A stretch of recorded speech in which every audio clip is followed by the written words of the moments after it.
সরস্বতী হিন্দু ধর্মের বিদ্যা, সঙ্গীত ও জ্ঞানের দেবী। তার বাহন হিসেবে রাজহংসকে বেছে নিয়েছেন। কিন্তু কেন রাজহংস?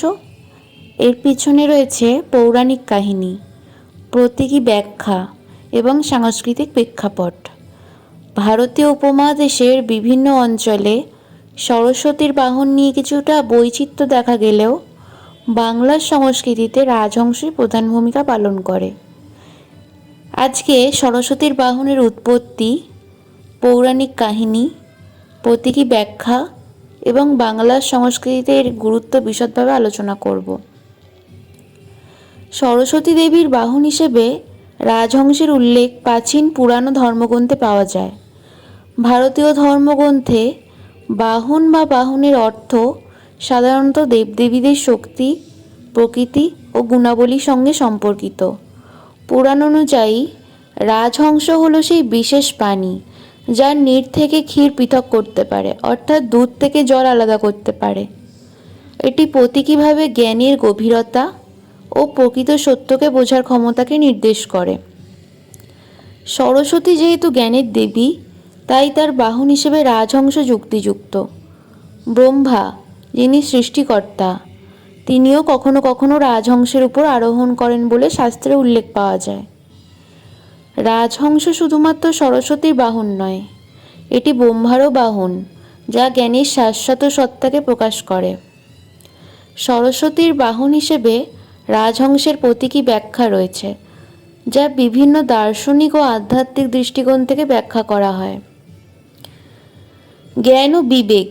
রাজহংসের অন্যতম গুণ হল নির্ক্ষীর বিবেক, অর্থাৎ এটি দুধ ও জল মিশ্রিত থাকলে শুধুমাত্র দুধ গ্রহণ করে ও জল পরিত্যাগ করে। এটি প্রতীকীভাবে শিক্ষার ক্ষেত্রে সত্য ও মিথ্যা, সঠিক ও ভুল, গুরুত্বপূর্ণ ও অগুরুত্বপূর্ণ তথ্য পৃথক করার ক্ষমতার প্রতীক। সরস্বতীর বাহন হিসেবে এটি আমাদের শেখায় যে প্রকৃত জ্ঞানী ব্যক্তি তুচ্ছ বিষয় পরিত্যাগ করে সঠিক ও প্রয়োজনীয় তথ্যকে আত্মস্থ করে। পবিত্রতা ও সৌন্দর্য। রাজহংসের শুভ্র রং পবিত্রতা, নিরপেক্ষতা এবং শান্তির প্রতীক। সরস্বতীর সঙ্গে এটি জ্ঞানের পবিত্রতা ও সৌন্দর্যের প্রতীক হিসেবে কাজ করে। জ্ঞানের মাধ্যমে জীবনে শান্তি ও মুক্তি অর্জন সম্ভব, এটাই এর প্রধান বার্তা। গতি ও স্বাধীনতা। হংস একাধারে জল ও আকাশে বিচরণ করতে পারে। এটি প্রকৃতিভাবে জ্ঞানের অবারিত বিস্তার এবং মানসিক স্বাধীনতার দ্যোতক। জ্ঞানী ব্যক্তির চিন্তা কখনো সীমাবদ্ধ থাকে না, তারা মুক্তভাবে বিচার ও বিশ্লেষণ করতে সক্ষম হন। বাংলায় সরস্বতী পুজো একটি বিশেষ গুরুত্বপূর্ণ ধর্মীয় এবং সাংস্কৃতিক অনুষ্ঠান। বিদ্যার দেবী হিসেবে সরস্বতী শিক্ষার্থীদের কাছে অত্যন্ত পূজনীয়। তার সঙ্গে রাজহংসের সম্পর্ক বাংলার সাহিত্য, লোকগাথা ও চিত্রকলা পর্যন্ত বিস্তৃত। সরস্বতী পূজার সময় আমরা সরস্বতীর প্রতিমার পাশে রাজহংস দেখতে পাই, যা দেবীর শক্তির প্রতীক হিসেবে বিবেচিত হয়।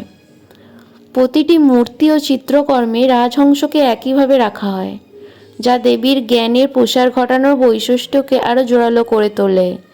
বাংলা সাহিত্যে রাজহংস বহুবার এসেছে।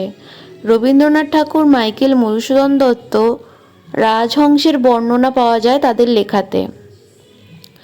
লোকগানে ও লোককথায়ও হংসের উল্লেখ আছে, যেখানে এটি প্রেম, পবিত্রতা ও মুক্তির প্রতীক।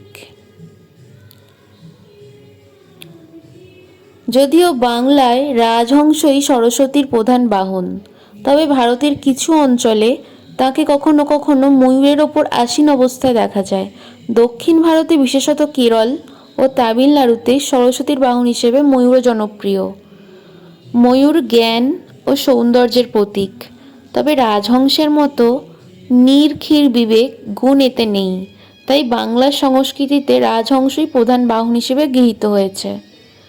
সরস্বতী দেবীর বাহন হিসেবে রাজহংস শুধুমাত্র একটি পৌরাণিক ধারণা নয়, এটি জ্ঞান, পবিত্রতা ও ও প্রকৃত সত্যকে আলাদা করার ক্ষমতার প্রতীক।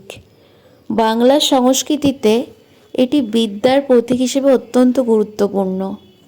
রাজহংস শুধুমাত্র দেবীর বাহন নয়, এটি আমাদের শেখায় কিভাবে প্রকৃত জ্ঞান অর্জন করতে হয় এবং কিভাবে তা সঠিক ব্যবহার করতে হয়।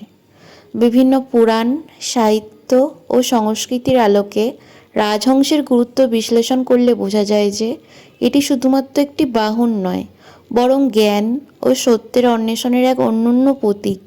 তাই সরস্বতী পূজার দিন যখন আমরা দেবীর সামনে প্রণাম জানাই, তখন বাহন হিসেবেও রাজহংসের প্রতি শ্রদ্ধা জানাই, কারণ এটি আমাদের প্রকৃত জ্ঞানের পথে এগিয়ে যেতে উদ্বুদ্ধ করে।